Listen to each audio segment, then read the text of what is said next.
हमने दौलत कुत्तों की लड़ाई पे, हिजड़ों पे लुटाई, क्रिकेट मैच पे लुटाई। हमें माशरे में फैले हुए दुख नजर क्यों ना आए? हमारी हमसायगी में बेवा के चीखते बिलकते सिसकते बच्चे नजर क्यों ना आए? हमें मजदूर लोग नजर क्यों ना आए जो जाने शबीना को तरस रहे हैं? हमारे गुजरावाला धुल्ला चौक पे एक बूढ़ा दिन दिहाड़े आटे का थैला उठाता है और थोड़ लगाता है। नहीफ था, 2 कदम चला के लोगों ने पकड़ा और खूब जद्दोकोब किया। सवाल किया वो बूढ़े जुर्रत क्यों की? उस बूढ़े की आंखों में आंसू उतर आए। उसने कहा 1 हफ्ता हो गया इस चौक में आके खड़ा होता हूँ और लोग मुझे बूढ़ा समझ के मजदूरी के लिए साथ नहीं लेके जाते। रोजाना खाली डब्बा घर लेके जाता हूँ, कदम भोजन होते हैं। बच्चे पूछते हैं पर खाने के लिए कुछ लाए हो? तो मैं क्या उनको जवाब दूं? आज पक्का वादा करके आया था कि कहीं से मजदूरी मिलेगी तो आटा लाऊंगा। कहा आज भी छोड़ के चले गए।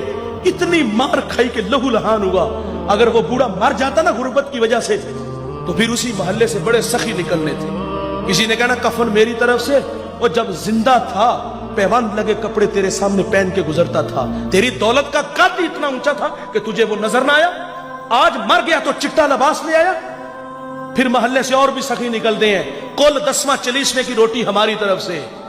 और चीखे तूने ना सुनी उस मजदूर के बच्चों की, जब वो वालिद को रोज कहते अब्बा भूख लगी है, खाने को कुछ दो।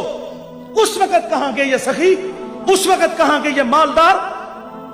जब वो बिलकते थे आज मर गए तो कुल 10वें 40वें की रोटी ले आए।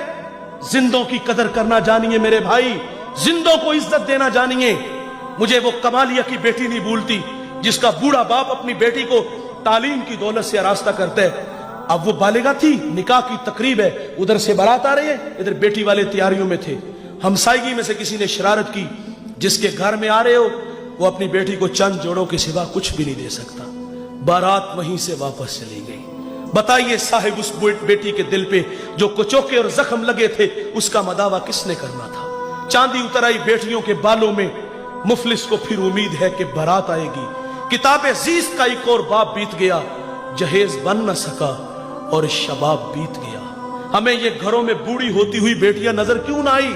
और आपने तो फख्र से कहा कि मैंने अपनी बेटी को जहेज 50 लाख का दिया। हमारे देहातों में रस्म वखाला होता है, उसमें एक औरत को कहा जाता है कि पूरे मोहल्ले में लोगों को क्या हो कि हमारी बच्ची का जहेज देखो।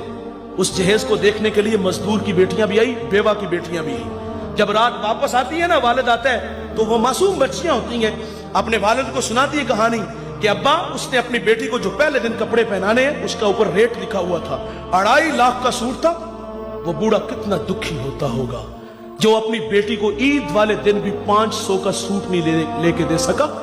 उसने ये भी कहा होगा कि अब्बा उसने अपनी बेटी को सोने के कंगन पहनाने हैं, और वो बूढ़ा तो कांच की चूड़ियां भी नहीं उसको लेके दे सका।